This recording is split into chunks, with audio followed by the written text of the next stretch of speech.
Kerala PSC പരീക്ഷകൾക്ക് prepare ചെയ്യുമ്പോൾ ചോദ്യങ്ങളുടെ പാറ്റേൺ അറിഞ്ഞിരിക്കുക എന്നുള്ളത് വളരെ പ്രധാനപ്പെട്ട കാര്യമാണ്.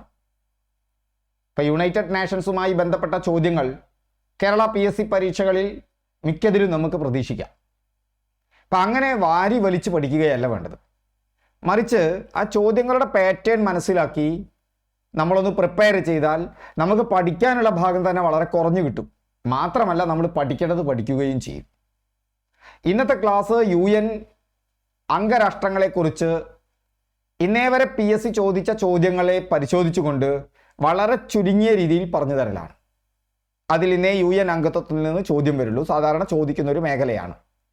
2024ലെയും 25ലെയും ഇതുവരെയുള്ള ചോദ്യപേപ്പറുകളെ മുഴുവൻ വിശകലനം ചെയ്ത് തയ്യാറാക്കിയതാണ്. മാത്രമല്ല കറണ്ട് അഫയേഴ്സിൽ വരുന്ന പല കറണ്ട് അഫയേഴ്സ് ചോദ്യങ്ങളും UN ആചരിക്കുന്ന അന്താരാഷ്ട്ര വർഷങ്ങളുമായി ബന്ധപ്പെട്ട് ചിലപ്പോൾ ഡീപ്പായിട്ട് പോകാറുണ്ട്.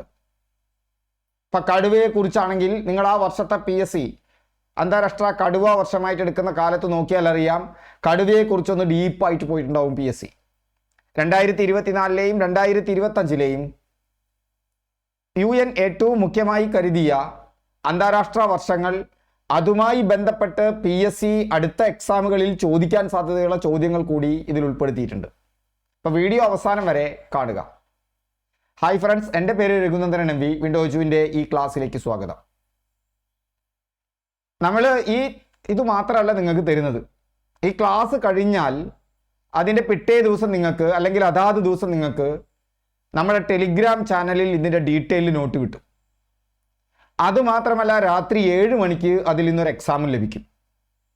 അപ്പോൾ ഈ ഡീറ്റെയിൽഡ് നോട്ടും എക്സാമും നിങ്ങൾക്ക് ചെയ്യുന്നതിന് വേണ്ടിയിട്ട് നിങ്ങൾ ടെലിഗ്രാം ചാനലിൽ ജോയിൻ ചെയ്യുക. ടെലിഗ്രാം ചാനലിലെ ലിങ്ക് താഴെ നൽകിയിട്ടുണ്ട്. മാത്രമല്ല ടെലിഗ്രാം ചാനലിൽ പതിവായി അതാത് ദിവസത്തെ കറണ്ട് അഫയേഴ്സ് വിത്ത് സ്റ്റാറ്റിക് GK നിങ്ങൾക്കുണ്ട്. അത് പ്രാക്ടീസ് ചെയ്താൽ തന്നെ കറണ്ട് അഫയേഴ്സിലെ ധാരാളം മാർക്കുകൾ നിങ്ങളുടെ കയ്യിൽ പോരും. അതിനും എക്സാം ഉണ്ട്. അതിൻ്റെ എക്സാം ഉച്ചയ്ക്ക് 1 മണിക്ക് നടക്കും. ഈ 2 എക്സാമുകളും നിങ്ങൾക്ക് എപ്പോൾ വേണമെങ്കിലും ചെയ്യാം. അപ്പോൾ നമുക്ക് ക്ലാസ്സിലേക്ക് പ്രവേശിക്കാം. ഐക്യരാഷ്ട്രസഭ അംഗത്വവുമായി ബന്ധപ്പെട്ട് ചോദിച്ച ഒരു ചോദ്യത്തിൽ നിന്ന് നമുക്ക് തുടങ്ങാം. 2024 LDCക്ക് ചോദിച്ച ഒരു ചോദ്യം. ആ ചോദ്യം ഞാൻ പിന്നീട് കാണിച്ചു തരാം. ഞാൻ ചോദ്യം അവിടെ ഇടാൻ മറന്നുപോയി. എത്ര അംഗരാഷ്ട്രങ്ങളുണ്ട് UN എന്നായിരുന്നു ചോദ്യം. ആ ചോദ്യം ഞാൻ കാണിച്ചു തരാം. 1 മിനിറ്റ് വെയിറ്റ് ചെയ്യുക. ഇതായിരുന്നു ആ ചോദ്യം. ചോദ്യം ഒന്ന് കണ്ടുപോവാം നമുക്ക്. ആ ചോദ്യം ഞാനിപ്പോൾ തരാം കേട്ടോ. ഒരൊറ്റ മിനിറ്റേ. ഓക്കെ, ചോദ്യം ഇതാണ്. UN ഇപ്പോൾ എത്ര അംഗങ്ങളുണ്ട് എന്നുള്ളതായിരുന്നു ചോദ്യം. ഇതായിരുന്നു ചോദ്യം. UN ഇപ്പോൾ എത്ര അംഗങ്ങളാണുള്ളത്? നിങ്ങൾക്ക് ഓർമ്മയുണ്ടോ? UN എത്ര അംഗങ്ങളുണ്ട്? ഇപ്പോൾ 193 അംഗങ്ങളുണ്ട്. ഇതുപോലെയുള്ള എന്തെല്ലാം PSC ചോദ്യങ്ങൾ വന്നിട്ടുണ്ട്. UN ഇപ്പോൾ എത്ര അംഗങ്ങളാണുള്ളത്? 193 അംഗങ്ങളാണുള്ളത് UN. ഇതുപോലത്തെ എത്ര ചോദ്യങ്ങൾ വന്നിട്ടുണ്ട്? ആ ചോദ്യങ്ങൾ മുഴുവൻ നോക്കാം. ഓക്കെ, ഈ 2020-25 ചോദിച്ച ഒരു ചോദ്യം 193. മറ്റൊന്ന് ചോദിച്ചത് UN സ്ഥാപിച്ച വർഷം 1945 UN സ്ഥാപിച്ചത് 1945 അതുപോലെ ചോദിക്കുന്ന ഒരു ചോദ്യമാണ് ബ്രെട്ടൺ വുഡ് ഇരട്ടകളെ സംബന്ധിച്ച് ചോദിക്കും. ബ്രെട്ടൺ വുഡ് സമ്മേളനം നടക്കുന്നത് 1944 1944 കഴിഞ്ഞ് 45 ആകുമ്പോഴേക്ക് UN വന്നു. ബ്രെട്ടൺ വുഡ് ഇരട്ടകൾ എന്ന് പറഞ്ഞാൽ IMFും വേൾഡ് ബാങ്കുമാണ്. ഇന്റർനാഷണൽ മോണിറ്ററി ഫണ്ടും വേൾഡ് ബാങ്കും ലോകബാങ്കും. 1944 ബ്രെട്ടൺ വുഡ് സമ്മേളനത്തോടു കൂടിയാണ് ഇത് രൂപീകരിക്കുന്നത്. ഇതിൻ്റെ ആസ്ഥാനം വാഷിങ്ടൺ ആണ്. UN സ്ഥാപിക്കപ്പെടുന്നത് 1945. ആകെ അംഗങ്ങളുടെ എണ്ണം 193. സ്ഥാപക അംഗങ്ങൾ ഓർത്തിരിക്കാൻ എളുപ്പമാണ്. സ്ഥാപിക്കപ്പെട്ടത് 45 അപ്പോൾ ഓർക്കുക, 45 കൂട്ടണം 5 കൂട്ടിയാൽ 50. ഒരു നല്ല കാര്യത്തിന് ഇറങ്ങുമ്പോൾ ഈ 50 അല്ലല്ലോ, 51. ഞങ്ങളുടെയൊക്കെ നാട്ടിൽ പണ്ടൊക്കെ കല്യാണത്തിന് 51 റുപ്യ കൊടുക്കും, 1 റുപ്യയും കൂടി കൂട്ടി വയ്ക്കും. അതുപോലെ 51 അംഗങ്ങളോടുകൂടി തുടങ്ങി എന്ന് വിചാരിക്കുക. ഏറ്റവും ചെറിയ അംഗം മൊണാക്കോ ആണ്. ചെറിയ കുട്ടികൾ മോണ കാട്ടിച്ചിരിക്കും, നമുക്ക് ഭയങ്കര സന്തോഷമാണ്. നമ്മുടെ ഈ ചെറിയ അംഗവും നിങ്ങളെ മോണ കാട്ടി ചിരിക്കുന്നുണ്ട്, മൊണാക്കോ എന്ന് ഓർക്കുക. സോ നമുക്ക് നോക്കാം. UN സംബന്ധിച്ചിടത്തോളം നമ്മൾ ഓർത്തിരിക്കേണ്ട പ്രധാനപ്പെട്ട കാര്യങ്ങളപ്പം എന്തെല്ലാമാണ്? വളരെ പെട്ടെന്നൊന്ന് ക്വിക്കായിട്ട് ഒന്ന് ആലോചിച്ച് നോക്കൂ. എന്തെല്ലാമാണ്? ആകെ അംഗങ്ങൾ എത്ര എന്ന് ചോദിക്കും. ആകെ അംഗങ്ങളുടെ എണ്ണം 193. ആകെ അംഗങ്ങളുടെ എണ്ണം എത്രയാണ്? 193. സ്ഥാപിച്ച വർഷം ചോദിക്കും. 1945. ഈസിയാണ്. ഈ 3 കഴിഞ്ഞാൽ ഒരു 4 ഇട്ട് കൊടുക്കുക. അപ്പോൾ 193, 194, അടുത്ത സംഖ്യ 5. കണ്ടോ? അംഗങ്ങളും വർഷവും തമ്മിൽ നല്ല ബന്ധമാണ്. സോ നിങ്ങൾ ഇങ്ങനെ ഓർത്താൽ മതി. 19, പിന്നെ ഒരു 3, പിന്നെ എന്താ വേണ്ടത്? 4, 5. നോക്കൂ, 193 അംഗങ്ങൾ, സ്ഥാപിച്ചത് 1945. ആകെ അംഗങ്ങളുടെ എണ്ണം എളുപ്പമാണ്. അടുത്തത് 5 തുടങ്ങുക. 50 ആക്കാൻ പറ്റില്ല. ഒന്നും കൂടി കൂട്ടുക. ഒരു നല്ല കാര്യമല്ലേ UN സ്ഥാപിച്ചത്? 51 അംഗങ്ങൾ. ഏറ്റവും ചെറിയ അംഗം എന്ന് പറഞ്ഞാൽ മോണ കാട്ടി ചിരിക്കുന്ന ഒരു കുട്ടിയാണ്. അത് എന്താക്കി മാറ്റുക? അവിടെ മൊണോക്കോ ആണ്. മൊണോക്കോ കഴിഞ്ഞു. ഏറ്റവും പ്രധാനമായതും ആവർത്തിച്ചതുമായ ചോദ്യങ്ങൾ കഴിഞ്ഞു. ഇനി കുറച്ചുകൂടി ചോദ്യങ്ങൾ. ഒന്ന് അഡ്വാൻസ്ഡ് ആയി പോയ ചോദ്യങ്ങൾ ഏതെല്ലാമാണ്? ഇത് മുഴുവൻ ചോദിച്ചതല്ല, പക്ഷേ ഇതുപോലത്തെ ടൈപ്പ് ചോദിച്ചിട്ടുണ്ട്. അപ്പോൾ ആ ടൈപ്പിലുള്ളത് മുഴുവൻ ഉൾപ്പെടുത്തിയിട്ടുണ്ട്. 193ാമത്തെ അംഗം, ഏറ്റവും അവസാനം ചേർന്ന അംഗം ചോദിച്ചിട്ടുണ്ട്. അത് ദക്ഷിണ സുഡാനാണ്. 193ാമത്തെ അംഗം എന്ന് പറയുന്നത് ആരാണ്? ദക്ഷിണ സുഡാനാണ്. 2011 ജൂലൈ 4 ദക്ഷിണ സുഡാൻ ചേർന്നത്. ദക്ഷിണ സുഡാൻ. 192ാമത്തെ അംഗം മോണ്ടിനെഗ്രോ ആണ്. 192ാമത്തെ അംഗം ഏതാണ്? മോണ്ടിനെഗ്രോ. 191ാമത്തെ അംഗം കിഴക്കൻ തിമൂറാണ്. 190ാമത്തെ അംഗം സ്വിറ്റ്സർലൻഡ് ആണ്. സോ 193ാമത്തെ അംഗം ദക്ഷിണ സുഡാനാണ് എന്നുള്ളത് പ്രത്യേകം ഓർത്തിരിക്കുക. 2011 ദക്ഷിണ സുഡാൻ അംഗമാകുന്നത്. അങ്ങനെ ഇപ്പോൾ നിലവിൽ 193 2011 ശേഷം പുതിയ അംഗങ്ങൾ ചേർന്നിട്ടില്ല. ഇന്ത്യയുടെ UN അംഗത്വം വളരെ പ്രധാനപ്പെട്ടതാണ്. ഇന്ത്യ സ്ഥാപക അംഗമാണ്. അതുകൊണ്ട് തന്നെ ഇന്ത്യ UN അംഗമായ വർഷം ചോദിച്ചിട്ടുണ്ട്. അത് UN സ്ഥാപിച്ച വർഷം തന്നെയാണ്. 1945 ഒക്ടോബർ 30. ഇന്ത്യ 29ാമത്തെ അംഗരാജ്യമായിരുന്നു എന്നോർക്കണം. സ്വാതന്ത്ര്യത്തിന് 2 വർഷം മുമ്പ് തന്നെ ഇന്ത്യ UN അംഗമായിരുന്നു. സ്വാതന്ത്ര്യത്തിന് 2 വർഷം മുമ്പ് തന്നെ പദവി സ്ഥാപക അംഗരാജ്യമാണ്. അപ്പോൾ ഇന്ത്യ 1945 ഒക്ടോബർ 30 UN അംഗമായി. 29ാമത്തെ അംഗമായിട്ടാണ് അംഗമാകുന്നത്. സ്വാതന്ത്ര്യത്തിന് 2 വർഷം മുമ്പ് തന്നെ UN അംഗമായ രാജ്യമാണ് ഇന്ത്യ. ഇന്ത്യ സ്ഥാപക അംഗ രാജ്യമാണ്. സോ അതോർത്തിരിക്കണം. ഇന്ത്യ സ്ഥാപക അംഗരാജ്യവുമാണ്. അപ്പം ഇന്ത്യയും UN ബന്ധപ്പെട്ട് നിങ്ങൾ ഓർക്കേണ്ടത്, ഇന്ത്യയെ സംബന്ധിച്ചിടത്തോളം ഇന്ത്യ 1945 ഒക്ടോബർ 30 ഇന്ത്യ UN അംഗമായത്. ഇന്ത്യ സ്ഥാപക അംഗമാണ്. 29ാമത്തെ രാജ്യമായിട്ടാണ് ഇന്ത്യ എന്തിൽ ചേരുന്നത്? UN ചേരുന്നത്. 51 അംഗങ്ങളാണ് സ്ഥാപിക്കുമ്പോഴുണ്ടായിരുന്നത്. മാത്രമല്ല നിങ്ങൾ ഓർക്കേണ്ടത്, ഇന്ത്യ സ്വാതന്ത്ര്യത്തിനും 2 വർഷം മുമ്പ് തന്നെ UN അംഗമായിരുന്നു. അതും കൂടി ഓർത്തിരിക്കണം. അടുത്തൊരു പ്രധാനപ്പെട്ട പോയിന്റിലേക്ക് നമുക്ക് പോകാം. അടുത്തത് സ്ഥാപക അംഗങ്ങളാണ്. ആ മൊത്തം സ്ഥാപക അംഗങ്ങൾ അത് UN ചാർട്ടറിൽ ഒപ്പുവെച്ച അംഗങ്ങളാണ്. അന്ന് സ്ഥാപിക്കുമ്പോൾ ഒപ്പുവെച്ച അംഗങ്ങളാണ്. സ്ഥാപക അംഗങ്ങൾ എന്ന് പറയുന്നത് അത് സാൻ ഫ്രാൻസിസ്കോയിലാണ് ചാർട്ടർ ഒപ്പുവെച്ചത്. സാൻ ഫ്രാൻസിസ്കോയിലാണ് ചാർട്ടർ ഒപ്പുവെച്ചത്. 59ാമത് ഒപ്പുവെച്ച രാജ്യം പോളണ്ടാണ്. 29ാമത്തേത് ഇന്ത്യ. പോളണ്ട് ഒപ്പുവെച്ചത് 1945 ഒക്ടോബർ 15 പോളണ്ട് ഒപ്പുവെച്ചത് 1945 ഒക്ടോബർ 15 51ാമത്തെ രാജ്യം പോളണ്ടാണ്. സോ ഇതിൽ ഓർത്തു വെക്കേണ്ട വളരെ പ്രധാനപ്പെട്ട കാര്യം എന്ന് പറയുന്നത്, 29ാമത്തെ അംഗരാഷ്ട്രമായി 29ാമത്തെ അംഗമായിരുന്നു ഇന്ത്യ. പോളണ്ട് 51ാമത്തെ അംഗമാണ്. പോളണ്ട് എത്രാമത്തെ അംഗമാണ്? 51ാമത്തെ അംഗമാണ് പോളണ്ട്. 51 പോളണ്ട്.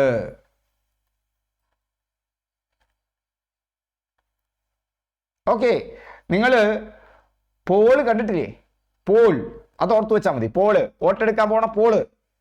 വോട്ടെടുക്കാൻ പോകുന്ന പോളിൽ നമ്മൾ എന്താ ചെയ്യുക? ഒരു കൈവിരലിൽ മാത്രമാണ് മഷി രേഖപ്പെടുത്തുക, 5 വിരലിൽ. UN-ൽ അപ്പോൾ പോൾ എടുക്കുമ്പോൾ അങ്ങനെയാണ്. അങ്ങനെ പോളണ്ടിനെ ഓർത്തു വയ്ക്കുക. 51 എന്നവിടെ കിട്ടും. 5-1 കണ്ടുവോ? 51 ഓർത്തു വയ്ക്കുക. പോളണ്ടും UN പ്രമേയത്തിന് അനുകൂലമായിട്ട് ആ ചാർട്ടറിൽ ഒപ്പുവെക്കുകയാണ്. അപ്പോൾ അയാൾ ഒപ്പുവെച്ചു എന്നുള്ളതിന് എന്തായി? ഒരു മാർക്ക് കിട്ടു, 51. ഇപ്പം പോളണ്ട് 51ാമത്തെ രാഷ്ട്രമാണ് UN-ൽ. എവിടെ വെച്ചിട്ടാണ് സ്ഥാപക അംഗങ്ങൾ UN ചാർട്ടറിൽ ഒപ്പുവെച്ചത്? അതിൻ്റെ പേരാണ് സാൻ ഫ്രാൻസിസ്കോ. എന്താണ് അതിൻ്റെ പേര്? San Francisco. നിങ്ങൾ ഓർക്കുക, ഫ്രാൻസിലല്ല, അവർ ഫ്രണ്ട്സാണ്. UN-ലെ അംഗരാജ്യങ്ങൾ ഫ്രണ്ട്സാണ്. എങ്ങനെയുള്ള ഫ്രണ്ട്സാണ്? കോ ഫ്രണ്ട്സാണ് അല്ലേ? നമ്മളൊരു കോപ്പറേറ്റീവ് ആയിട്ടുള്ള ഫ്രണ്ട്സാണ്. അപ്പോൾ ഫ്രാൻസിസ്കോ, സാൻ ഫ്രാൻസിസ്കോയിൽ വെച്ചാണ് UN ചാർട്ടർ ഒപ്പുവെക്കുന്നത്. ഏത് ചാർട്ടർ ഒപ്പുവെക്കുന്നത്? UN ചാർട്ടർ ഒപ്പുവെക്കുന്നത് സാൻ ഫ്രാൻസിസ്കോയിൽ വെച്ചാണ്. ഓക്കെ, അത് ഒരു പ്രധാനപ്പെട്ട പോയിന്റാണ്. ഇപ്പം ചാർട്ടർ ഒപ്പുവെച്ച സ്ഥലം നിങ്ങൾക്ക് പിടികിട്ടി. അത് ഏതാണ്? സാൻ ഫ്രാൻസിസ്കോ ആണ്. അംഗമല്ലാത്ത രാജ്യങ്ങൾ ഓർക്കണം, വത്തിക്കാൻ ഇതിൽ അംഗമല്ല. ലോകത്തെ ഏറ്റവും ചെറിയ രാജ്യം ഏതാണെന്ന് ചോദിച്ചാൽ അത് വത്തിക്കാനാണ്. വത്തിക്കാന് സ്ഥിരം നിരീക്ഷക പദവി മാത്രമേ ഉള്ളൂ. അതുപോലെ തന്നെ ഏഷ്യയിൽ തായ്വാനും എന്തിൽ അംഗമല്ല? UN-ൽ അംഗമല്ല. ഇപ്പം UN-ൽ അംഗമല്ലാത്ത 2 രാഷ്ട്രങ്ങളുണ്ട്. UN-ൽ അംഗമല്ലാത്ത 2 രാഷ്ട്രങ്ങൾ എന്ന് പറയുന്നത്, അത് വത്തിക്കാൻ, ലോകത്തെ ഏറ്റവും ചെറിയ രാജ്യമാണ് വത്തിക്കാൻ എന്ന് പറയുന്നത്. വത്തിക്കാനും അതുപോലെ തന്നെ തായ്വാനും എന്തിൽ അംഗമല്ല? യുണൈറ്റഡ് നേഷൻസിൽ അംഗമല്ല. വത്തിക്കാൻ എന്തുകൊണ്ട് അംഗമാകുന്നില്ല? വത്തിക്കാൻ എന്തുകൊണ്ട് അംഗമാകുന്നില്ല എന്ന് ചോദിച്ചാൽ അതിനൊരു കാരണമുണ്ട്. വത്തിക്കാൻ ലോകത്തിലെ ഏറ്റവും ചെറിയ പരമാധികാര രാഷ്ട്രമാണ്. അപ്പോൾ അംഗമാകേണ്ടതാണ്. പക്ഷേ വത്തിക്കാൻ UN-ൽ അംഗമല്ല. സ്ഥിരം നിരീക്ഷക പദവിയുണ്ട്. കത്തോലിക്ക സഭയുടെ ആധ്യാത്മിക കേന്ദ്രമാണ് വത്തിക്കാൻ. അതുകൊണ്ട് തന്നെ മതരാഷ്ട്രീയ കാര്യങ്ങളാലാണ് പൂർണ്ണ അംഗത്വം ഒഴിവാക്കാൻ തീരുമാനിച്ചിട്ടുള്ളത്. ഇപ്പം വത്തിക്കാൻ ഏറ്റവും ചെറിയ പരമാധികാര രാഷ്ട്രം, UN-ൽ അംഗമല്ല. മറ്റൊന്ന്, ഏഷ്യയിൽ തായ്വാനാണ്. UN-ന്റെ അംഗമല്ല തായ്വാനും. തായ്വാനും എന്തിൻ്റെ അംഗമല്ല? UN-ന്റെ അംഗമല്ല. 1971-ൽ UN-ൽ പ്രാതിനിധ്യം റിപ്പബ്ലിക് ഓഫ് ചൈനയിൽ നിന്ന് പീപ്പിൾസ് റിപ്പബ്ലിക് ഓഫ് ചൈനയിലേക്ക് മാറ്റിയതിന് ശേഷം തായ്വാൻ UN അംഗത്വം നഷ്ടപ്പെട്ടു. ഒരു ചൈന നയം കാരണം തായ്വാന് ഇന്നും UN അംഗമായി കാണാൻ കഴിയില്ല. ചൈന പറയുന്നത് ഞങ്ങളുടെ ഭാഗമായിരുന്നു, പക്ഷേ അത് എന്തായി മാറിയപ്പോൾ പീപ്പിൾസ് റിപ്പബ്ലിക് ഓഫ് ചൈന ആയപ്പോഴാണ് തായ്വാൻ അവിടെ നിന്ന് പോകുന്നത്. ഒരു ചൈന നയം കാരണം ചൈനനെ അംഗമാക്കുമ്പോൾ, തായ്വാനെ അംഗമാക്കുമ്പോൾ ചൈന വീറ്റോ ചെയ്യും. അതുകൊണ്ട് ഏഷ്യയിൽ നിന്ന് തായ്വാനും അംഗമല്ല. അപ്പോൾ അംഗമല്ലാത്ത രാഷ്ട്രങ്ങളിൽ നിങ്ങൾ 2 രാഷ്ട്രങ്ങളെ ഓർത്തിരിക്കുക. അംഗമല്ലാത്ത രാഷ്ട്രങ്ങളിൽ നിങ്ങൾ 2 രാഷ്ട്രങ്ങളെ ഓർത്തിരിക്കണം. ഒന്ന് ആരാണ്? വത്തിക്കാനാണ്. എന്താണ് വത്തിക്കാൻ്റെ പ്രത്യേകത? ലോകത്തെ ഏറ്റവും ചെറിയ പരമാധികാര രാഷ്ട്രമാണ് വത്തിക്കാൻ എന്ന് പറയുന്നത്. ഏറ്റവും ചെറിയ പരമാധികാര രാഷ്ട്രമാണ്. ഏറ്റവും ചെറിയ പരമാധികാര രാഷ്ട്രം. അതുപോലെ തന്നെ അംഗമല്ലാത്ത മറ്റൊരു രാഷ്ട്രമാണ് ഏതെന്ന് പറയുന്നത്? തായ്വാൻ. തായ്വാനും അംഗമല്ല. വത്തിക്കാനും തായ്വാനും അംഗമല്ല. അംഗമല്ലാത്ത 2 രാഷ്ട്രങ്ങളെ കുറിച്ച് പഠിച്ചു. ഇനി UN നിന്ന് പുറത്താക്കപ്പെട്ട ചില രാഷ്ട്രങ്ങളുണ്ട്. അതിനെക്കുറിച്ചും PSC ചോദിച്ചിട്ടുണ്ട്. പുറത്താക്കപ്പെട്ട രാഷ്ട്രങ്ങൾ ഏതെല്ലാമാണ് UN നിന്ന്? UN നിന്ന് പുറത്താക്കപ്പെട്ട 2 രാഷ്ട്രങ്ങൾ. UN നിന്ന് പുറത്താക്കപ്പെട്ട 2 രാഷ്ട്രങ്ങളിൽ ആദ്യ രാജ്യം തായ്വാൻ തന്നെയാണ്. പറഞ്ഞില്ലേ, ചൈന പോയപ്പോൾ ഒറ്റ ചൈന എന്നുള്ള നിലയിൽ 1971 പുറത്താക്കി. അതുപോലെ പുറത്താക്കിയതാണ് യൂഗോസ്ലാവിയ.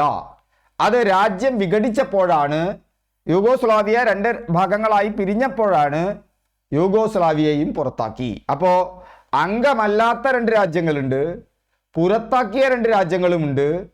അതിൽ പുറത്താക്കപ്പെട്ടതാണ് തായ്വാൻ, അംഗമല്ലാത്ത രാജ്യം കൂടിയാണ്. അതുപോലെ യൂഗോസ്ലാവിയയും അംഗമല്ല എന്ന് ഓർത്തിരിക്കുക. അപ്പോൾ അവിടെ നമ്മൾ ആരെ കൂടി കൂട്ടണം? യൂഗോസ്ലാവിയയെ കൂടി കൂട്ടണം. യൂഗോസ്ലാവിയയും എന്തല്ല, തായ്വാനും യൂഗോസ്ലാവിയയും എന്തിൽ നിന്ന് പുറത്താക്കിയ രാഷ്ട്രങ്ങളാണ്? UN നിന്ന് പുറത്താക്കിയ രാഷ്ട്രങ്ങളാണ്. UN പുറത്താക്കിയ രാഷ്ട്രങ്ങൾ. ഓക്കെ, അത് ക്ലിയറായി. ഇനി നമുക്ക് UN ജനറൽ സെക്രട്ടറി. അപ്പോൾ അംഗങ്ങളും ജനറൽ സെക്രട്ടറി ആയാൽ പിന്നെ UN ഘടനയാണെന്ന് നമുക്ക് മറ്റൊരു ക്ലാസ് പറയാം. ഞാൻ വളരെ കുറഞ്ഞ പറഞ്ഞിട്ട് പെട്ടെന്ന് ആ ഒരു ചോദ്യവുമായി ബന്ധപ്പെട്ട്, ആ വന്ന ചോദ്യവുമായി ബന്ധപ്പെട്ട് എന്തെല്ലാം ചോദിക്കാനുണ്ട് എന്നുള്ളതാണ് നമുക്ക് പറയണത്. അപ്പോൾ അടുത്ത ഭാഗം നമുക്ക് വരാനുള്ളത് UN ജനറൽ സെക്രട്ടറിക്ക് കുറച്ച് പ്രത്യേകത ഉണ്ട്. അത് ചോദിച്ചിട്ടുണ്ട് പലപ്പോഴും. അതുകൊണ്ട് തന്നെ അത് നന്നായിട്ട് നിങ്ങൾക്ക് അറിഞ്ഞിരിക്കണം. നിലവിലെ ജനറൽ സെക്രട്ടറി എന്ന് പറഞ്ഞാൽ അദ്ദേഹം അന്റോണിയോ ഗുട്ടറസ് ആണ്. എന്താണ് അദ്ദേഹത്തിൻ്റെ പേര്? Antonio Guterres. അദ്ദേഹത്തിൻ്റെ രാജ്യം പോർച്ചുഗലാണ്. അദ്ദേഹം ജനുവരി 1, 2017 മുതൽ ഇപ്പം 2025 വരെ തുടരുന്ന ഒന്നാണ്. 2017 ജനുവരി 1 മുതൽ ജനുവരി 2022 കാലാവധി നീട്ടിക്കൊടുത്തു. 5 വർഷമായപ്പോൾ 9ാമത്തെ സെക്രട്ടറി ജനറലാണ്. ഇത് മുഴുവൻ ചോദിച്ചിട്ടുണ്ട്. 2017 ജനുവരി 1, 2022 ജനുവരി 1, എത്രാമത്തെ സെക്രട്ടറി ജനറൽ? 9ാമത്തെ സെക്രട്ടറി ജനറൽ. ഇദ്ദേഹം പോർച്ചുഗലിൻ്റെ പ്രധാനമന്ത്രിയായിരുന്നു. അതും കൂടി ഓർക്കണം. പോർച്ചുഗൽക്കാരനാണ്, പോർച്ചുഗലിൻ്റെ പ്രധാനമന്ത്രിയായിരുന്നു. UN high commissioner for refugees ആയിരുന്നു. ഞാൻ ഒപ്പം തന്നു എന്നേ ഉള്ളൂ, ചോദിച്ചിട്ടില്ല. ബാക്കിയൊക്കെ ചോദിച്ചിട്ടുണ്ട്. സോ UN ബന്ധപ്പെട്ട് നമ്മൾ ഓർക്കേണ്ടത് അന്റോണിയോ ഗുട്ടറസ് ആണ്. ഇതിൻ്റെ എന്തെന്ന് പറയുന്നത് അന്റോണിയോ ഗുട്ടറസ് ആണ്. എന്ത്? UN secretary general. UN secretary general എന്ന് പറയുന്നത് UN സെക്രട്ടറി ജനറൽ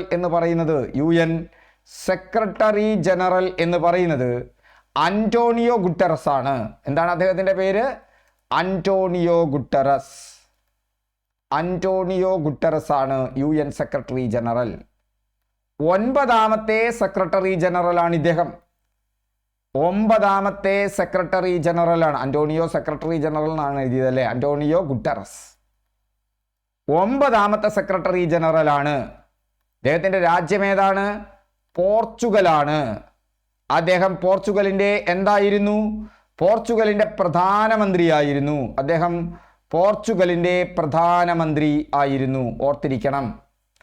എത്രാമത്തെ ആണ്? 9ാമത്തേതാണ്. അതും ഓർത്തിരിക്കണം. മറ്റൊരു പ്രധാന കാര്യം നമ്മൾ ഓർത്തിരിക്കേണ്ടത് എന്താണ്? ഇദ്ദേഹം അപ്പോയിന്റ് ചെയ്തത് 2017 ജനുവരി 1 അദ്ദേഹം ജോയിൻ ചെയ്തത്.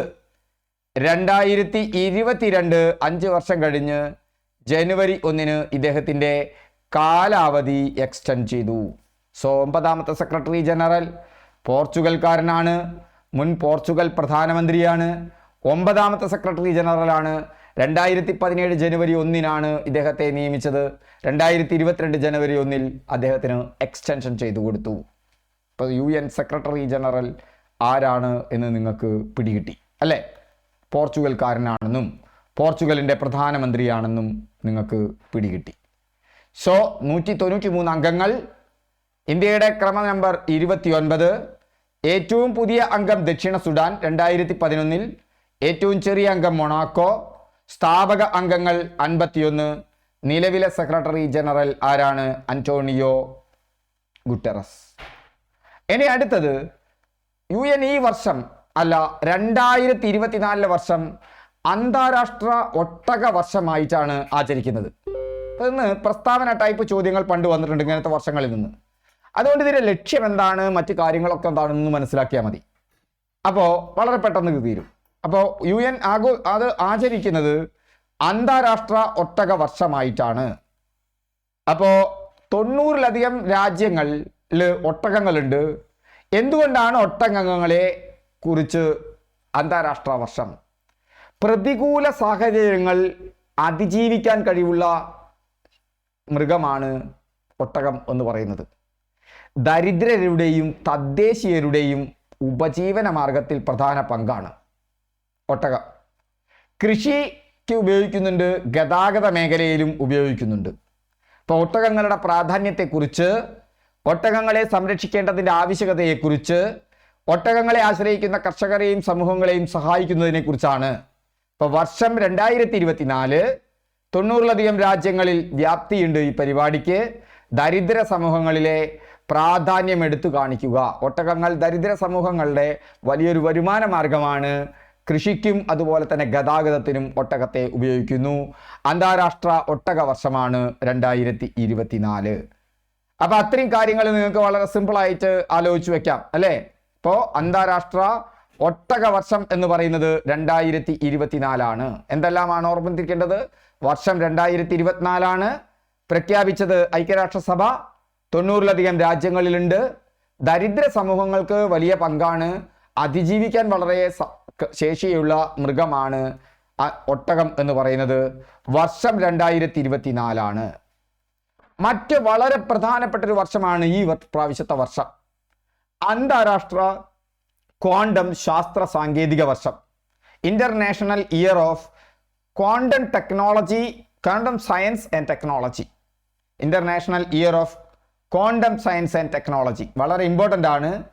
അടുത്ത് വരുന്ന പരീക്ഷകൾക്കൊക്കെ തന്നെ ഇതിൽ നിന്ന് ചോദ്യങ്ങൾ നിങ്ങൾക്ക് പ്രതീക്ഷിക്കാം. ആ ചോദ്യങ്ങൾ മുഴുവൻ ഉൾപ്പെടുത്തിയിട്ടുണ്ട്. അതും കൂടി കഴിഞ്ഞാൽ ഈ ക്ലാസ് കഴിഞ്ഞു.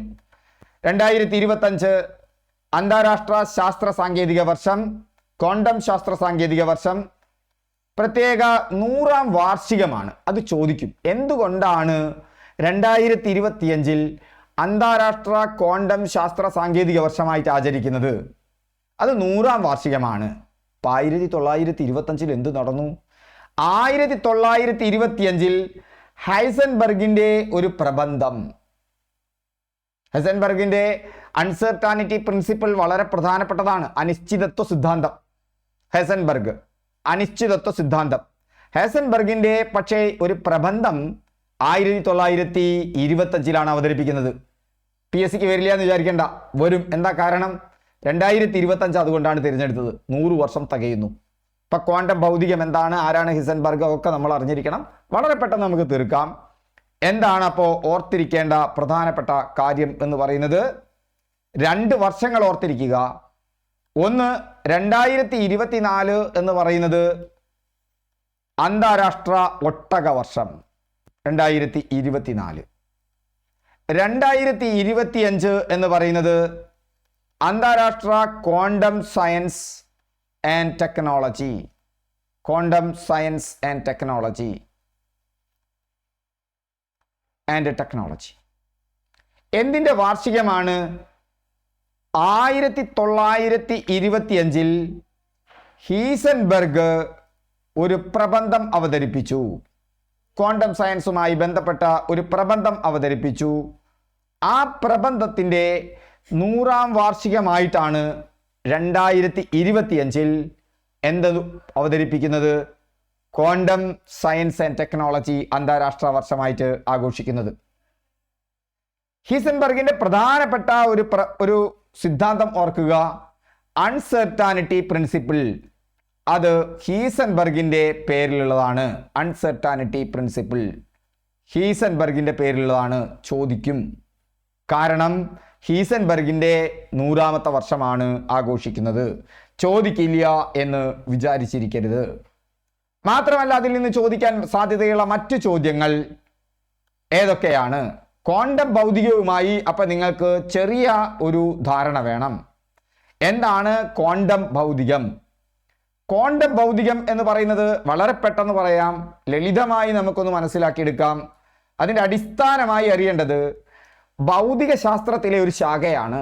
ക്വാണ്ടം ഭൗതികം എന്ന് പറയുന്നത്, ക്വാണ്ടം സയൻസ് എന്ന് പറയുന്നത് ഫിസിക്സിൻ്റെ ഒരു ഉപശാഖയാണ്, ഭൗതിക ശാസ്ത്രത്തിൻ്റെ ഒരു ഉപശാഖയാണ്. അത് ചെറുതായിട്ടുള്ള ആറ്റം, സബോറ്റോമിക് പാർട്ടിക്കിൾ, ഒരു അറ്റോമിക് പാർട്ടിക്കിളെ കുറിച്ചിട്ടും സബറ്റോമിക് പാർട്ടിക്കിളെ കുറിച്ചിട്ടുമാണ് പറയുന്നത്.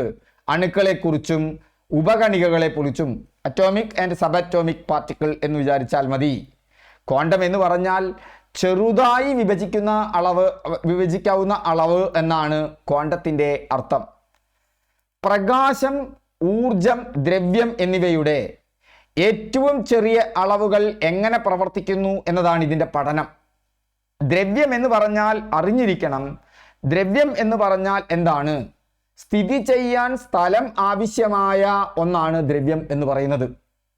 സ്ഥിതി ചെയ്യാൻ സ്ഥലം ആവശ്യമായ ഒന്നാണ് എന്തെന്ന് പറയുന്നത്? ദ്രവ്യം എന്ന് പറയുന്നത്. ഞാൻ ദ്രവ്യമാണ്, നിങ്ങൾ ദ്രവ്യമാണ്, ഞാൻ ഈ കയ്യിലെടുത്തിരിക്കുന്ന ഈ കപ്പ് ദ്രവ്യമാണ്, ഇതിനുള്ളിലുള്ള വെള്ളം ദ്രവ്യമാണ്. ഇതിനൊക്കെ സ്ഥിതി ചെയ്യാൻ എന്താവശ്യമാണ്? സ്ഥലം ആവശ്യമാണ്.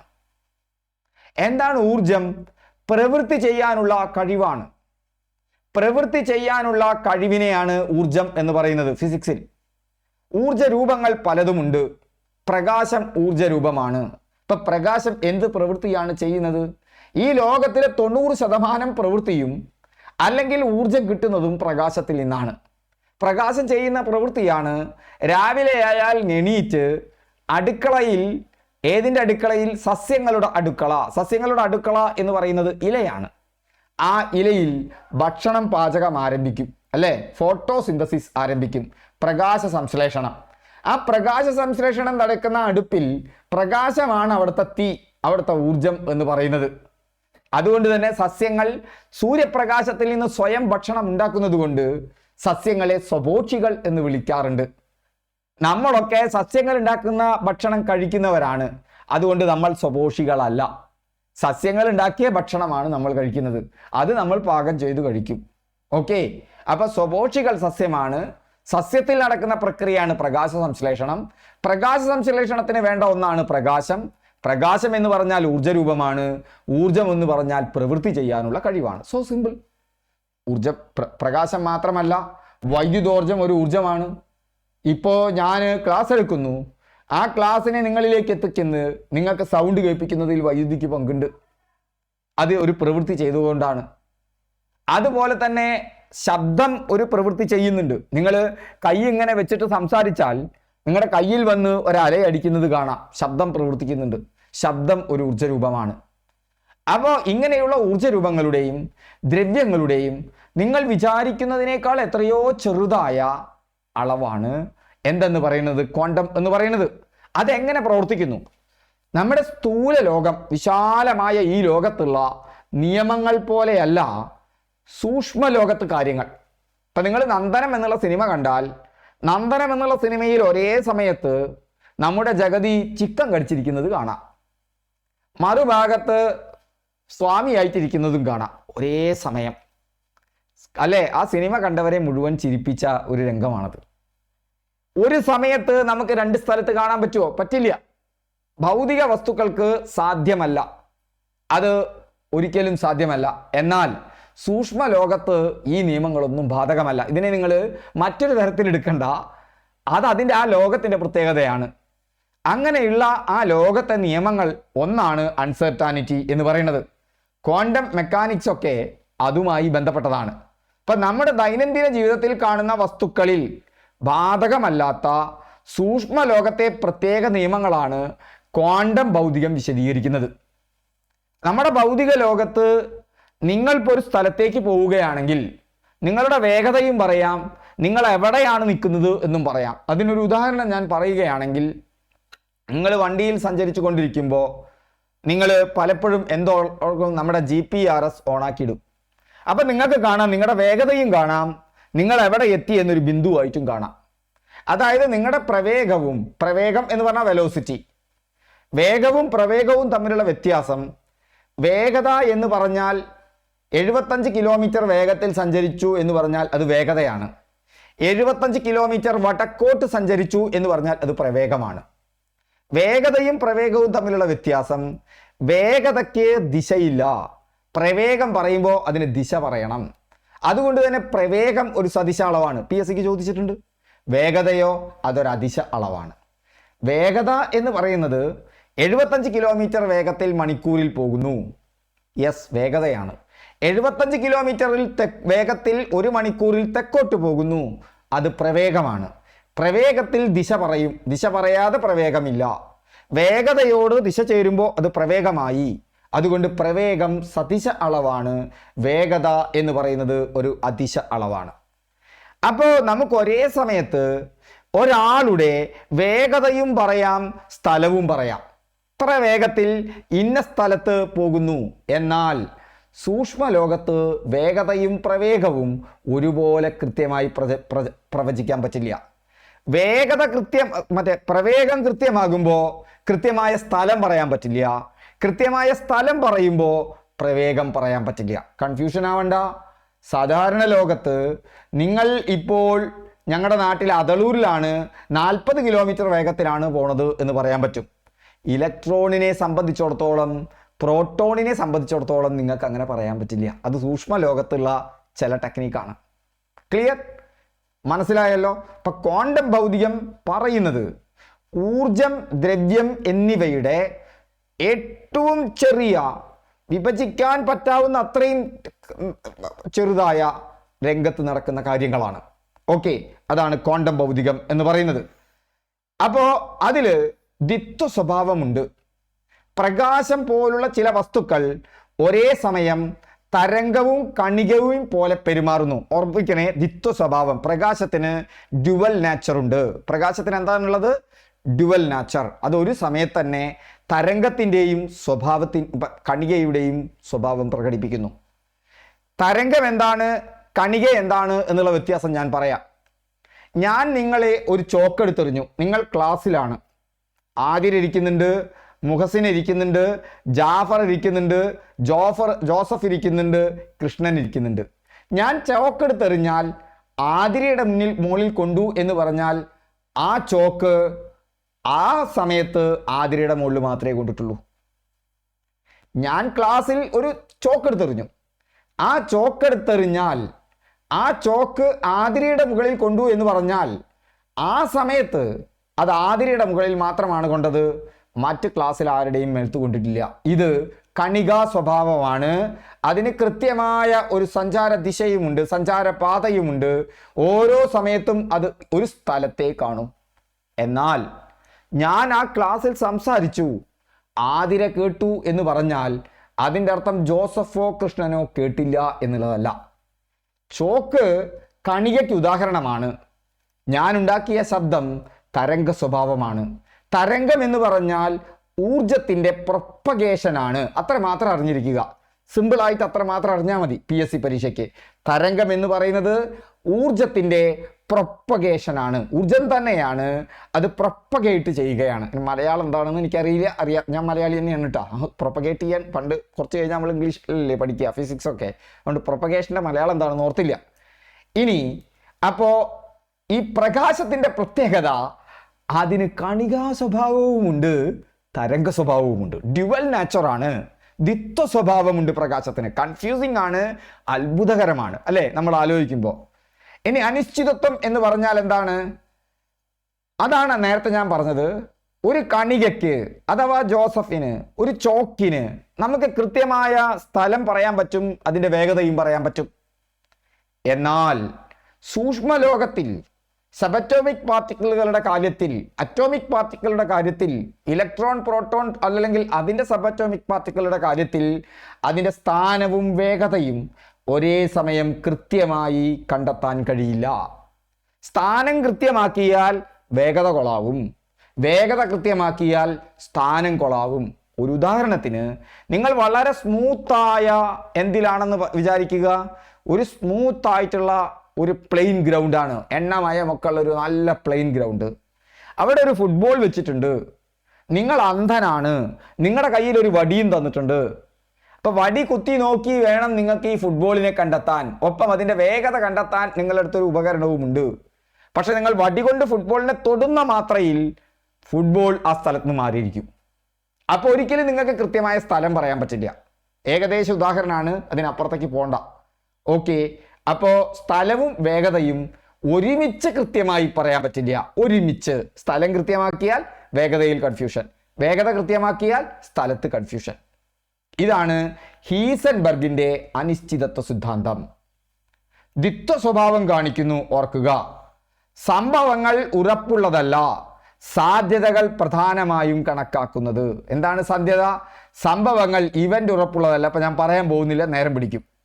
അപ്പോൾ ഒരുപാട് കാലം നമ്മൾ തരംഗം മാത്രമാണ് പ്രകാശം എന്ന് കരുതിയിരുന്നു. പിന്നീടാണ് പ്രകാശം ചെറിയ കണികകളുടെ രൂപത്തിൽ കൂടി നിൽക്കുന്നു എന്ന് തെളിയിച്ചത്. ഫോട്ടോൺ ആണ്. ഫോട്ടോൺ, പ്രകാശത്തിന്റെ അടിസ്ഥാന കണികകളെ ഫോട്ടോൺ എന്നാ പറയാ. അത് വിചാരിച്ചു തരംഗാന്നാ? അല്ല, ഇത് ഫോട്ടോണുകളാണ്, ഊർജത്തിന്റെ പാക്കറ്റുകളാണ്. മിൽമ പാക്കറ്റ് പോലെ ഊർജത്തിന്റെ പാക്കറ്റുകളാണ്. അതാണ് ക്വാണ്ടം എന്ന് പറയുന്നത്. എനർജിയുടെ പാക്കറ്റാണ്, കണിക തന്നെയാണ്, അതിൽ എനർജിയാണ് ഇരിക്കുന്നത്. അതിന് ഫോട്ടോൺ എന്നാണ് പറയുക. പ്രകാശത്തിന്റെ അടിസ്ഥാന കണത്തെ എന്താണ് പറയുക? ഫോട്ടോൺ എന്നാണ് പറയുക. എവിടെയൊക്കെയാണ് ഇതിൻ്റെ ഉപയോഗം? MRI, ലേസർ, ക്വാണ്ടം കമ്പ്യൂട്ടിംഗ് ഒക്കെ ഇനി വരാൻ പോകുന്ന വലിയ കാര്യങ്ങളാണ്. ക്വാണ്ടം കമ്പ്യൂട്ടിംഗ് തുടങ്ങിയവയുടെ പ്രവർത്തനത്തിന് ക്വാണ്ടം ഭൗതികം അടിസ്ഥാനമാണ്. ഒറ്റ വാക്കിൽ പറഞ്ഞാൽ ക്വാണ്ടം ഭൗതികം എന്ന് പറയുന്നത് വളരെ ചെറുതായുള്ള വസ്തുക്കളുടെ അണുക്കൾ, കണികകൾ, സ്വഭാവം, അവ എങ്ങനെ പ്രവർത്തിക്കുന്നു എന്നുള്ളതിനെ കുറിച്ചിട്ടാണ്. നമ്മുടെ സ്ഥൂല ലോകത്തെ നിയമങ്ങൾ അവിടെ ബാധകമല്ല. മനസ്സിലായിട്ടുണ്ടാകും എന്ന് ഞാൻ വിചാരിക്കുന്നു. അടുത്ത പോയിന്റിലേക്ക് നമുക്ക് പോകാം. ക്വാണ്ടം ഭൗതികത്തിന്റെ ചരിത്രം. അത് നിങ്ങൾ ഓർത്തിരിക്കണം. ക്വാണ്ടം ഭൗതികത്തിന്റെ ചരിത്രത്തിൽ 1887, കുറച്ച് വർഷങ്ങളെ ഓർത്തിരിക്കുന്നുള്ളൂ. അത് പഠിച്ച് നമുക്ക് പോവാം. ചെറിയ കാര്യം കൂടി കഴിഞ്ഞു. ക്വാണ്ടം ഭൗതികത്തിന്റെ ചരിത്രത്തിൽ 1887 വളരെ പ്രധാനപ്പെട്ടതാണ്. അതെന്തുകൊണ്ട് എന്ന് നമുക്ക് പറയാം. ക്വാണ്ടം ഭൗതികത്തിന്റെ കാര്യത്തിൽ അപ്പോൾ ചരിത്രപരമായ നാഴികക്കല്ലുകളിൽ വലിയ പ്രധാനമാണ് ഹെൻറിച്ച് ഹെർട്ട് ഫോട്ടോ ഇലക്ട്രിക് പ്രഭാവം കണ്ടെത്തി. ഓക്കെ, എന്ത് പ്രഭാവമാണ്? ഫോട്ടോ ഇലക്ട്രിക് പ്രഭാവം. ആരാ കണ്ടെത്തിയത്? ഹെൻറിച്ച് ഹെർട്സ് ആണ് കണ്ടെത്തിയത് 1887. 1900 മാക്സ് പ്ലാങ്ക് ക്വാണ്ടം എന്ന ആശയം അവതരിപ്പിച്ചു. അതൊരു ഓർത്തിരിക്കണം. ക്വാണ്ടം ഭൗതികത്തിന്റെ പിതാവ് മാക്സ് പ്ലാങ്ക് ആണ്. 1900 സോ ഓർത്തിരിക്കുക, ക്വാണ്ടം ഭൗതികത്തിന്റെ പിതാവ് ആരാണ് എന്ന് ഓർത്തിരിക്കണം. കാരണം ക്വാണ്ടം സാധാരണ ജനങ്ങൾക്ക് ക്വാണ്ടം ശാസ്ത്രത്തെക്കുറിച്ച് അവബോധം ഉണ്ടാക്കാൻ വേണ്ടിയിട്ടാണ് ഇത് പ്രചരിപ്പിക്കുന്നത്. അപ്പൊ നിങ്ങൾ സർക്കാർ ഉദ്യോഗസ്ഥന്മാരാവാൻ പോകുന്നവർ ഇത് അറിഞ്ഞിരിക്കണം. അവിടെ ഏറ്റവും പ്രധാനം ക്വാണ്ടം ഭൗതികത്തിന്റെ പിതാവ്. ക്വാണ്ടം ഭൗതികം, അത് ഭൗതിക ശാസ്ത്രത്തിന്റെ ആണ് പിതാവ്. മാക്സ് പ്ലാങ്ക് ആണ്. കാരണം ക്വാണ്ടം ഭൗതികം എന്ന ആശയം അവതരിപ്പിക്കപ്പെടുന്നത് 1900 മാക്സ് പ്ലാങ്ക് ആണ്. നോക്കൂ, കണികകളാണ് ഏറ്റവും ചെറുതാണ്. ആ 2 ഓർത്തു വെച്ചാൽ മതി. കണ്ടുവോ? Max Planck. ആ 2 ഓർത്ത് വയ്ക്കുക. 2 1900 മാക്സ് പ്ലാങ്ക്. എവിടെ ഉള്ളതാണ് ഈ 2? മാത്സിലുള്ള 2. അത്രയും ചെറുതാണ് ക്വാണ്ടം ഭൗതികം എന്ന് പറഞ്ഞ. 0 അല്ല, ഒന്നും ഇല്ലായ്മയല്ല, എന്നാ ഉണ്ട്. മനസ്സിലാവുന്നുണ്ടോ? ഇല്ല എന്ന് പറയാൻ പറ്റില്ല, ഉണ്ട്. എന്നാ എത്രത്തോളം? 0 വളരെ അടുത്തോളം. 0 എത്ര അടുത്ത്? ഒരിക്കലും നമുക്ക് പറയാൻ പറ്റില്ല. എത്ര ചെറുതാക്കാൻ പറ്റുമോ അത്രയും ചെറുതാക്കാൻ പറ്റും.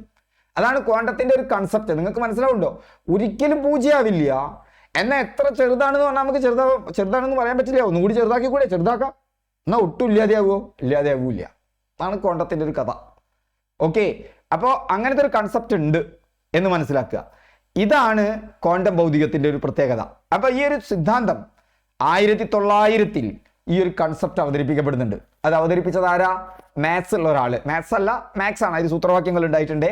മാക്സ് പ്ലാങ്ക് ആണ്. 1900 ആ 2 ഒന്ന് ഓർത്തു വെച്ചാൽ മതി. അതാണ് ക്വാണ്ടം ഭൗതികം നിങ്ങൾ ഓർത്തിരിക്കേണ്ട വർഷം എന്ന് പറയുന്നത്. ക്വാണ്ടം ഭൗതികത്തിന്റെ ഒരു വർഷം എന്ന് പറയുന്നത് 1900 ഓർത്തിരിക്കുക. അത് നിങ്ങൾ പ്രധാനമായിട്ട് ഓർക്കേണ്ടത് മാക്സ് പ്ലാങ്കിനെയാണ്. മാക്സ് പ്ലാങ്ക് ക്വാണ്ടം ഭൗതികത്തിന്റെ പിതാവാണ്. ചോദിക്കും, ഈ വർഷം നിങ്ങൾക്കത് ചോദ്യം പ്രതീക്ഷിക്കാം. അത് ഇല്ലാത്ത ഒരു വർഷം PSC ഇപ്രാവശ്യം കടന്നു പോവില്ല. ഓക്കെ, അടുത്ത ചോദ്യം എന്ന് പറയുന്നത് ആൽബർട്ട് ഐൻസ്റ്റീൻ ആണ്. ഫോട്ടോ ഇലക്ട്രിക് പ്രഭാവം വിശദീകരിച്ചത് ഐൻസ്റ്റീൻ ആണ്. ഹെൻറിച്ച് ഹെർട്സ് ആണ് ഫോട്ടോ ഇലക്ട്രിക് പ്രഭാവം കണ്ടെത്തിയത്. ഒരു പ്രഭാവം കണ്ടെത്തി, ഇറ്റ്സ് ഓക്കെ, ആ പ്രഭാവം ചിലപ്പോൾ ആക്സിഡന്റലായി കണ്ടെത്തിയതാവാം. എന്താണ് അതിൻ്റെ കാരണം? അത് സയൻസിന് വളരെ പ്രധാനപ്പെട്ടതാണ്. കാര്യകാരണ ബന്ധങ്ങളാണ് സയൻസിനെ സംബന്ധിച്ചിടത്തോളം ഏറ്റവും പ്രധാനപ്പെട്ടത്. അത് വിശദീകരിക്കുന്നത് ആൽബർട്ട് ഐൻസ്റ്റീൻ ആണ്. ഫോട്ടോ ഇലക്ട്രിക് പ്രഭാവം വിശദീകരണം. ഐൻസ്റ്റീനുമായി നിങ്ങൾ ഓർക്കേണ്ടത് വിശിഷ്ട ആപേക്ഷിക സിദ്ധാന്തമാണ്, സ്പെഷ്യൽ തിയറി ഓഫ് റിലേറ്റിവിറ്റി ആണ്. ആ വിശിഷ്ട ആപേക്ഷിക സിദ്ധാന്തം അത് ഓർത്തിരിക്കണം, അത് ഐൻസ്റ്റീനുമായി ബന്ധപ്പെട്ടതാണ്. ഐൻസ്റ്റീനുമായി ബന്ധപ്പെട്ട് ഫോട്ടോ ഇലക്ട്രിക് പ്രഭാവത്തിന്റെ വിശദീകരണം കൂടി ഓർത്തിരിക്കുക. കൊല്ലം പ്രധാനമല്ല, കൊല്ലം അവിടെ നിങ്ങൾ ഓർത്തിരിക്കേണ്ട.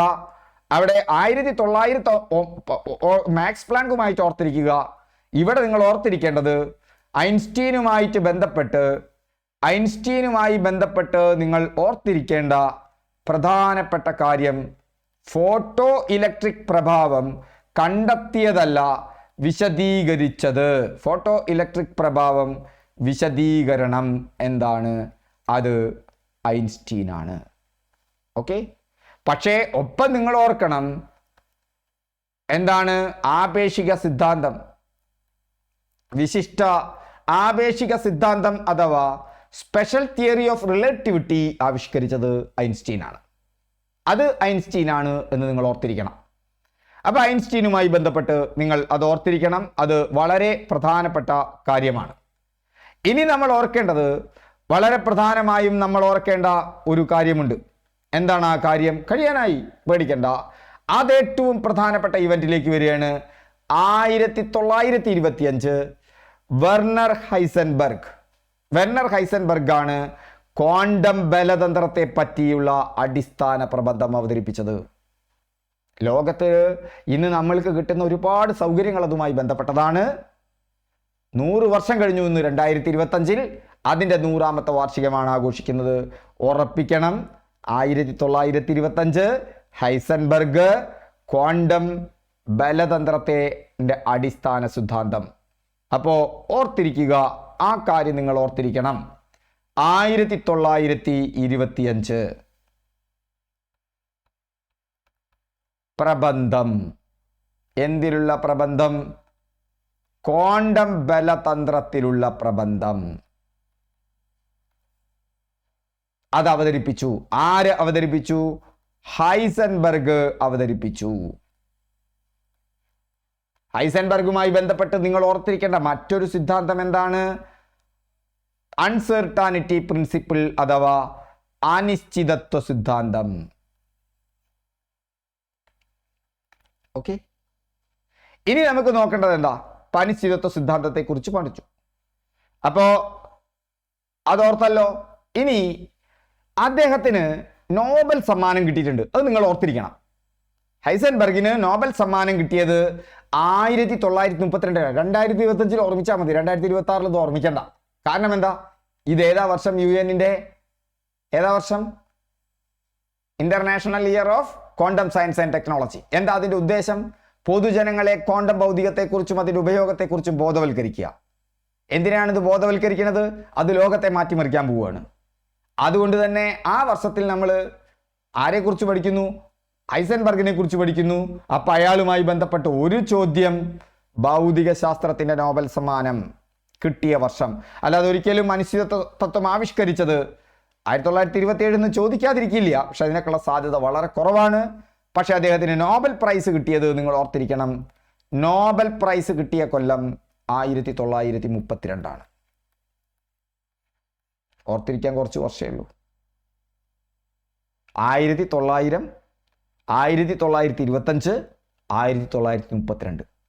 1900 എന്താ? മാക്സ് പ്ലാങ്ക് പിതാവ് ആ ക്വാണ്ടം സിദ്ധാന്തം ആവിഷ്കരിക്കുന്നു. 1925 എന്താ? ഹിസൻബർഗ് 2025 ബന്ധപ്പെടുമ്പോൾ ഹിസൻബർഗ് എന്താ പറഞ്ഞത്? അദ്ദേഹം പ്രബന്ധം അവതരിപ്പിച്ചു ക്വാണ്ടം ബലതന്ത്രവുമായി ബന്ധപ്പെട്ട. അപ്പോൾ എന്താ 1932 അദ്ദേഹത്തിന് നോബൽ പ്രൈസ് കിട്ടി. That's all. 900, 25, 32. ഓക്കെ, നമുക്ക് അടുത്ത പോയിന്റിലേക്ക് പോവാം. അടുത്ത പോയിന്റിൽ നമ്മൾ ഓർത്തിരിക്കേണ്ടത് മറ്റ് 2 ഇന്ത്യൻ ശാസ്ത്രജ്ഞന്മാരെ കൂടി നിങ്ങൾ ഓർത്തിരിക്കണം. അതിനിടയിൽ ഓർത്തിരിക്കേണ്ടതാണ് പീറ്റർ ഹിഗ്സ് ബോസോൺ എന്ന് കേട്ടിട്ടുണ്ടോ? നമുക്ക് വേറെ ക്ലാസ് പറയാം. ദൈവഗണം എന്നൊക്കെ പറയുന്നത് സേൺ പരീക്ഷണശാലയിൽ ദൈവഗണത്തിന്റെ സാന്നിധ്യം തെളിയിച്ചു. അതായത് വസ്തുക്കൾക്ക് പിണ്ഡം ഉണ്ട്, ആ പിണ്ഡത്തിന് കാരണമായ ഒരു കണമുണ്ട്. ഗുരുത്വാകർഷണ ബലം ഉള്ളതുകൊണ്ടാണ് വസ്തുക്കൾക്ക് ഭാരം അനുഭവപ്പെടുന്നത്. ആ ഭാരം അനുഭവപ്പെടാനൊക്കെ ഘടകമായ ഒരു കാര്യമാണ്. വസ്തുക്കൾക്ക് പിണ്ഡമുണ്ട്, പിണ്ഡമുള്ള വസ്തുക്കൾക്കാണ് ഗുരുത്വാകർഷണ ബലം മൂലം ഭാരം അനുഭവപ്പെടുന്നത്. ഞാൻ വിശദീകരണത്തിലേക്ക് പോകുന്നില്ല. അതുമായി ബന്ധപ്പെട്ട ഒന്നാണ് ഹിഗ്സ് ബോസോൺ എന്നറിയുക. ഹിഗ്സ് ബോസോണിനെ ദൈവഗണം എന്നാണ് അറിയപ്പെടുന്നത്. ആ ഹിഗ്സ് ബോസോണിൽ ബോസോൺ എന്ന് പറഞ്ഞാൽ ഒരു ഇന്ത്യൻ ചൊയയുണ്ട് അതിന്. അത് പിന്നീട് ഞാൻ പറയാം ഈ ക്ലാസ്സിൽ തന്നെ. അപ്പം ദൈവഗണം ഹിഗ്സ് ബോസോണാണ്. സേൺ പരീക്ഷണശാലയിലാണ് ദൈവഗണത്തിൻ്റെ സാന്നിധ്യം തെളിയിച്ചത്. ലാർജ് ഹൈഡ്രോൺ കൊളൈഡർ എന്ന് പറയുന്ന ഒരു ഉപകരണം ഉണ്ടായിരുന്നു എന്ന് ജസ്റ്റ് ഓർത്തിരിക്കുക.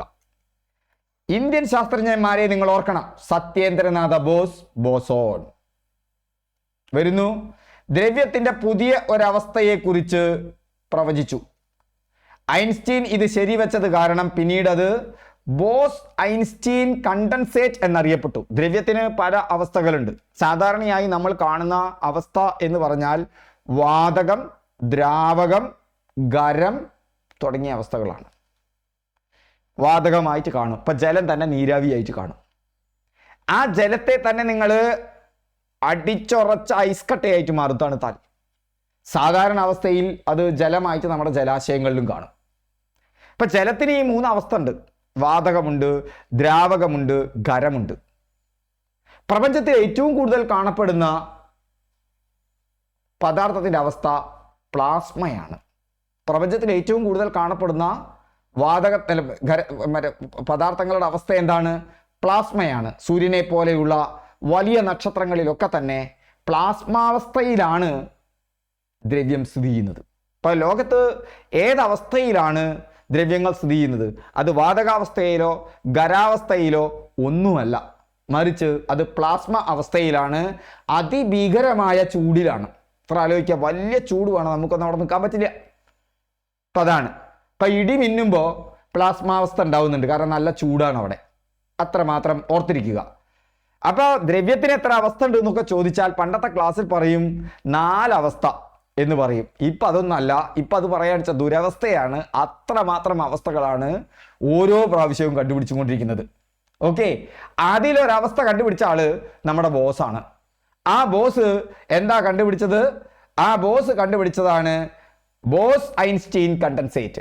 ഐൻസ്റ്റീൻ പിന്നീട് അത് ശരിവെച്ചതുകൊണ്ട് അതിൻ്റെ പേര് ബോസ് ഐൻസ്റ്റീൻ കണ്ടൻസേറ്റ് എന്നാണ്. ദ്രവ്യത്തിൻ്റെ പുതിയൊരു അവസ്ഥ. അതൊക്കെ ഈ ക്വാണ്ടം മെക്കാനിസത്തിലേക്ക് സംഭാവന ചെയ്തിട്ടുണ്ട്. അതുകൊണ്ടാണ് നിങ്ങളത് സത്യേന്ദ്രനാഥ ബോസിനെ കുറിച്ചൊരു ചോദ്യം ആ ചോദ്യകർത്താവ് ചോദിക്കാൻ സാധ്യതയുണ്ട്. സോ അവിടെ ഓർക്കുക, സത്യേന്ദ്രനാഥ ബോസ്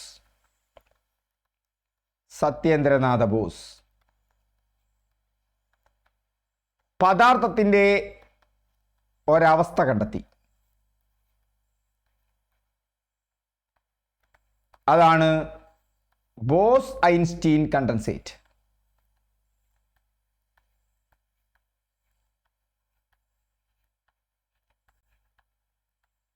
യെസ്. അടുത്തത് നമ്മൾ പറയുമ്പോൾ വളരെ പ്രധാനമായും നമ്മൾ പറയേണ്ട മറ്റൊരു കാര്യം ഓർക്കേണ്ടത് CV രാമനെയാണ്. രാമൻ്റെ എന്താണ് പറയുക, വളരെ പ്രധാനപ്പെട്ട ഭൗതിക ശാസ്ത്രജ്ഞനാണ് രാമൻ എഫക്റ്റ്. അത് അവിടെ പ്രധാനമാണ്. 1928 രാമൻ എഫക്റ്റ് വരുന്നത്. ക്വാണ്ടം ഭൗതിക ശാസ്ത്രത്തിൽ ഇന്ത്യയുടെ മറ്റൊരു അഭിമാനകരമായ സംഭാവനയാണ്. ഓക്കെ, അദ്ദേഹത്തിനും നോബൽ പ്രൈസ് കിട്ടിയിട്ടുണ്ട്. അപ്പം അവർക്കൊക്കെ ഇന്ന് നോബൽ പ്രൈസ് കിട്ടി എന്നുള്ളത് വളരെ പ്രധാനപ്പെട്ട കാര്യമാണ്. അവർക്കെല്ലാം എന്നാണ് നോബൽ പ്രൈസ് കിട്ടിയത്? മാക്സ് പ്ലാങ്ക് 1918 മാക്സ് പ്ലാങ്കിന് കിട്ടുന്നത്. ആൽബർട്ട് ഐൻസ്റ്റീന് കിട്ടുന്നത് അതിനുശേഷം 3 വർഷം കഴിഞ്ഞ് 1921 വെർണർ ഹേസൻബർഗിന് കിട്ടുന്നത് 1932 CV രാമന് കിട്ടുന്നത് 1930 അത് കഴിഞ്ഞ് 2022 ഭൗതിക ശാസ്ത്രത്തിനുള്ള നോബൽ പ്രൈസ് നിങ്ങൾ ഓർത്തിരിക്കണം. സാധാരണ 2023, 24, 25 ചോദിക്കുള്ളൂ. പക്ഷേ 25 എന്നുള്ള വർഷത്തിൽ ചോദിക്കും. കാരണം അത് ക്വാണ്ടം എൻടാഞ്ചിൽമെന്റ് ഉണ്ട്, ബെൽ അസമത്വം, ക്വാണ്ടം ഇൻഫർമേഷൻ. ഇത് 3 ഓർത്തിരുത്തേ പറ്റൂ. ഒക്കെ ക്വാണ്ടം. ഈ ക്വാണ്ടത്തിന് എന്തുണ്ട്? എൻടാങ്കിൾമെന്റ് എന്താണെന്നൊന്നും അറിഞ്ഞിരിക്കണ്ട. ബെൽ അസമത്വം, ക്വാണ്ടം ഇൻഫർമേഷൻ സയൻസ് മേഖലയിൽ വലിയ മാറ്റാണ്. ഇത് ക്വാണ്ടം ഇൻഫർമേഷനുമായി ബന്ധപ്പെട്ടതാണ്. അപ്പോൾ എൻടാങ്കിൾമെന്റും അസമത്വവും. എൻടാങ്കിൾമെന്റ് എന്ന് പറഞ്ഞു കഴിഞ്ഞാൽ നിങ്ങൾ ആലോചിച്ചാൽ മതി, ഒരാംഗിളിൽ ഒരു അലൈൻമെന്റ് തെറ്റി, ഒരു ബന്ധമില്ല കേട്ടോ. അത് എൻടാങ്കിൾമെന്റ് എന്ന് പറഞ്ഞാൽ ഇൻഫർമേഷൻ പാസ് ചെയ്യലാണ്. അതൊക്കെ വേറെ അർത്ഥമുണ്ട്, അതൊന്നും പോകണ്ട. നിങ്ങൾ ഒരു അലൈൻമെന്റ് തെറ്റി, ഒരാംഗിൾ അങ്ങോട്ട് മാറി, ഒരു അലൈൻമെന്റ് അങ്ങോട്ട് തെറ്റി, അപ്പോൾ അവിടെ ഒരു അസമത്വം ഉണ്ടായി. ഇത്ര മാത്രങ്ങൾ ആലോചിച്ചാൽ മതി. എൻടാങ്കിൾമെന്റ്, ബെൽ അസമത്വം. ക്വാണ്ടം എൻടാങ്കിൾമെന്റും ബെൽ അസമത്വവും ഒന്നോർത്തിരിക്കുക. അത് ക്വാണ്ടം ഇൻഫർമേഷൻ സയൻസ് മേഖലയിൽ നടത്തിയ ഇതിനാണ്. അത് ആർക്കൊക്കെ കിട്ടിയത്? അലൻ ആസ്പെക്റ്റും ആൻഡൺ സൈലിംഗറും. എഴുതി വെച്ചോളൂ, അലൻ ആസ്പെക്റ്റ്, ആൻഡൺ സൈലിംഗർ. ഇത് പിന്നീട് പരീക്ഷയായിട്ട് വരും, നിങ്ങൾ അതിലൂടെ ഉറക്കുകയും ചെയ്യും, വിശദമായ നോട്ടും തരും. ഇനി അപ്പോൾ അവിടെ അവർക്ക് കിട്ടുന്നത് 2022. 1930 CV രാമന് കിട്ടുന്നത്. CV രാമൻ എഫക്റ്റിനാണ് കിട്ടുന്നത്. 1932 ഞാൻ നേരത്തെ പറഞ്ഞു വെർണർ ഹേസൻബർഗിനാണ്. ഒപ്പം തന്നെ നിങ്ങൾ ഓർക്കണം, ആൽബർട്ട് ഐൻസ്റ്റീന് അത് പതിവായി ചോദിക്കുന്നതാണ്. 1921 അത് ഫോട്ടോ ഇലക്ട്രിക് പ്രഭാവം വിശദീകരിച്ചതിനാണ്. അതുപോലെ തന്നെ 1918 മാക്സ് പ്ലാങ്കിന് കിട്ടുന്നുണ്ട്. 18, 21, 30, 32, 22. 2022 18, 21, പിന്നെ 30, പിന്നെ 32, പിന്നെ 2022 ഓർത്തിരിക്കുക. ഇതാണ് അതിൻ്റെ ഒരു ഓർഡർ എന്ന് പറയുന്നത്. ഓക്കെ, അപ്പോൾ നമ്മൾ അവിടെ ഇനി വളരെ കുറഞ്ഞ കാര്യങ്ങൾ കൂടി പഠിച്ചാൽ എവിടെയൊക്കെയാണ് ഇത് ഉപയോഗിക്കുന്നത്? MRI ടെക്നോളജിയിൽ ക്വാണ്ടം മെക്കാനിക്സ് ഉണ്ട്. പുതിയ വാക്സിനുകൾ, ഔഷധങ്ങൾ ആലോചിക്കണം. പുതിയ വാക്സിൻ, ഔഷധങ്ങൾ, മരുന്നുകളുടെ വികസനം, ക്വാണ്ടം കമ്പ്യൂട്ടറുകൾ വരാൻ പോവുകയാണ്. ക്വാണ്ടം കമ്പ്യൂട്ടിംഗ് വലിയൊരു ശാസ്ത്രശാഖയായി വികസിക്കുന്നുണ്ട്. ലോകമാകെ മാറും അതോടുകൂടി. നിങ്ങൾ ഈ കാണുന്ന മാറ്റമൊന്നുമല്ല ഇനി വരാൻ പോകുന്നത്. കൂടുതൽ വേഗതയും സുരക്ഷതയും കിട്ടുന്നു. ക്വാണ്ടം കമ്മ്യൂണിക്കേഷൻ വരുന്നുണ്ട്. അതുപോലെ പാരിസ്ഥിതിക പഠനത്തിൽ, ഊർജ മേഖലയിൽ ഏറ്റവും പ്രധാനം ക്വാണ്ടം ടെലിപ്പോർട്ടേഷൻ ആണ്. അത് ഞാൻ പറയുന്നില്ല. ക്വാണ്ടം ടെലിപ്പോർട്ടേഷനെ കുറിച്ച് ഒരുപാട് തെറ്റായ ധാരണകൾ വരുന്നുണ്ട്. മനുഷ്യനെ ഇവിടുന്ന് എന്ത് ചെയ്യും? ക്വാണ്ടം ടെലിപ്പോർട്ടേഷനിലൂടെ കയറ്റി അയക്കും. അതിനൊന്നും സാധിക്കില്ല കേട്ടോ. അതൊക്കെ ക്വാണ്ടം ഇന്റർനെറ്റ്, ഇതൊക്കെ ഒന്ന് ഓർത്തിരിക്കുക. സോ ദാറ്റ്സ് ആൾ. ഇതാണ് 2025 അന്താരാഷ്ട്ര ക്വാണ്ടം ശാസ്ത്ര സാങ്കേതിക വർഷവുമായിട്ടുള്ള നമ്മുടെ ക്ലാസ്. ഓക്കെ, ഈ ക്ലാസ്സുകളൊക്കെ ഇഷ്ടപ്പെട്ടാൽ, കുറച്ച് കോംപ്ലിക്കേറ്റഡ് ആയിട്ടുള്ള വിഷയങ്ങൾ ലളിതമായി പറയാൻ ഞാൻ ശ്രമിച്ചിട്ടുണ്ട്. നിങ്ങൾക്ക് മനസ്സിലായിട്ടുണ്ടോ എന്നറിയില്ല. അതൊക്കെ മനസ്സിലായിട്ടുണ്ടെങ്കിൽ ഒന്ന് കമൻറ്റ് ചെയ്യുക. ഓക്കെ, വീണ്ടും നമുക്ക് അടുത്ത ക്ലാസ്സിൽ കാണാം. ഇതിൻ്റെ ബന്ധപ്പെട്ടത് വിഷയങ്ങൾ ഇതുപോലെ കിട്ടുന്നതിന് വേണ്ടി നമ്മുടെ ടെലിഗ്രാം ചാനലിൽ ജോയിൻ ചെയ്യുക. അവിടെ നിങ്ങൾക്ക് ഇതുമായി ബന്ധപ്പെട്ട മുഴുവൻ നോട്ടും കിട്ടും. അതുപോലെ തന്നെ എന്തും കിട്ടും. അതിൽ നിന്നുള്ള ഒരു എക്സാമും കിട്ടും. Okay, thank you all. വീണ്ടും നമുക്ക് അടുത്ത ക്ലാസ്സിൽ കാണാം.